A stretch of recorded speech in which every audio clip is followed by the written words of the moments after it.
your chapter titled "The Sacred Way of the Rose" was my absolute favorite chapter of the book. I mean, I just love it. And of course, the rose is the dominant symbol of the divine feminine in Western culture, isn't it? As you explain. And it fits so well with this in the context, this chapter, the sacred rose, within the context of this great flowering and flourishing of the feminine principle again in the 12th century with the courts of love. Yes, so Eleanor of Aquitaine was very absolutely key to this. And she possibly knew about this. Her father was one of the famous troubadours, Duke William of Aquitaine, and she would have been brought up with these stories. And again, she's in Yes, the southwest of France, exactly where Mary Magdalene was. yes, I hadn't made yes, that connection, but that's very important. And so yes,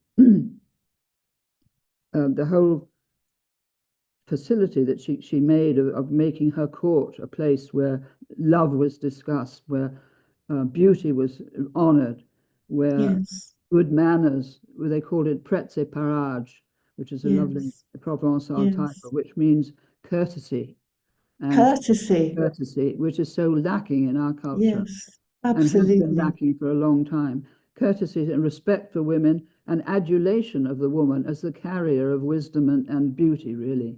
Yes. And I so mean, the troubadour sorry.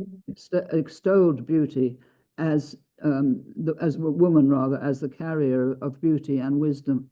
Yes, Sapientiae, it was called Sapientiae. yes, yes.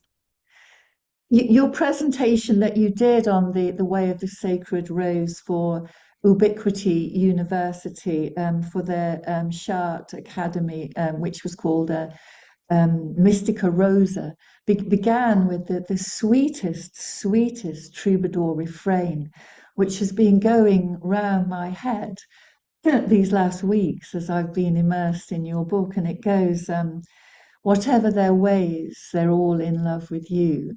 Each comes by a path to the rose garden. And I mean, you delight us in this chapter with so many mythological and literal examples of rose gardens. For example, you tell of your own first visit to the blissful gardens of the Alhambra in Granada that I know personally very well. You speak of the exquisite poetry of Rumi and the importance of the rose symbolism within that tradition, courtly love, the troubadours, but also you speak of Cistercian rose gardens still kept today. I live very close to a Cistercian monastery and they still have the most beautiful rose garden. You talk about the windows, the rose windows at Chartres, and you talk about Dante's exquisite mystic rose in the heart of the Paradiso. But one thing that really struck me was you say that sometimes it was impossible to distinguish between the poetry of the troubadours addressed to the lady from the devotions of the Cistercian monks to the Queen of Heaven, because both, you say, were sort of infused and had underlying the same erotic symbolism. And I found that so beautiful Yes, and I so did. freeing. Yes, exactly. Well, Virgin Mary was, of course, of supreme importance as well. One mustn't forget her.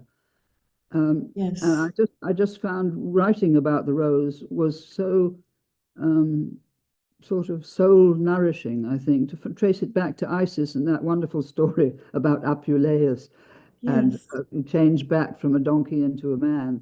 It was a yes, very funny story of him chewing the rose petals and then finding himself stark naked in the crowd when he turned yes, into a man. So from that story on, right the way through, you have the rose associated with the goddess in other yes, cultures, and so to this day you have her carts adorned with roses in the Catholic countries as they yes, pull them through the streets.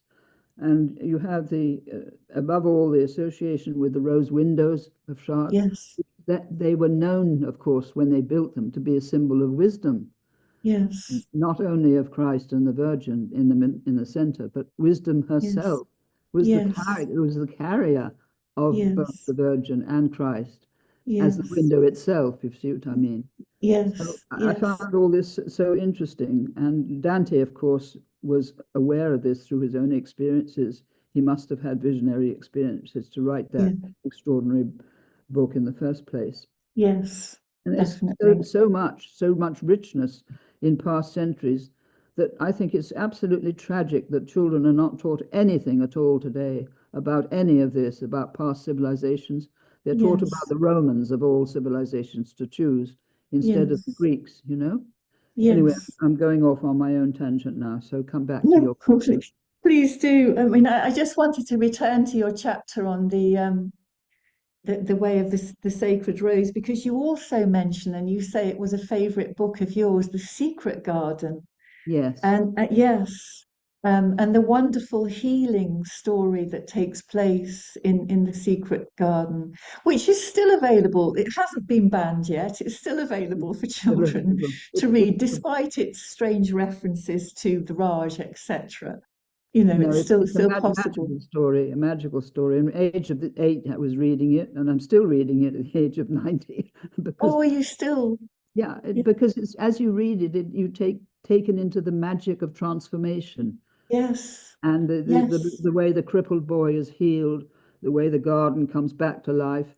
And in fact, yes, that reminds me, because before we wrote The Myth of the Goddess, Jules had a dream that she should contact me because she had a dream of a ruined garden that had to be restored. And yes. that was the trigger for The Myth of the Goddess. That's amazing. And that was I was going to ask you about that. I had a note about it, but how incredible to have such a dream, and how perfect a metaphor is that, an abandoned garden in need of restoration. Of course, that is what you've done. I mean, I'm minded of the quotation that you use in the chapter, which is from Alchemy. In the final stages of alchemy, you say the rose opens in an absolute ecstasy of love and compassion for all. This chapter to me, Anne, it just feels holy to me. I have to say there are no other words to express how I feel about it. It just feels so beautiful to me. Now, that's And lovely to hear, yes, because to me also the rose has always been special. And when I came to live here in England, where I am now, my first thing was to plant rose bushes everywhere. They don't do very well on moist soil, unfortunately, which is chalk. yes, They like yes, clay soil, but anyway, I have as yes, many as possible. I've got one called Awakening, which was one chosen by Prince when he was Prince Charles by the King. This rose called Awakening, very beautiful pink rose, and there are other ones with marvelous titles. I put that in my book, The Dream of the Cosmos. It's in the yes, first chapter, My Attraction to yes, the Rose, and yeah. that Oh, yes. and that quotation from Walter de la Mare: "No one knows through what wild centuries roves back the rose." Oh, that's That's so really, lovely. yeah.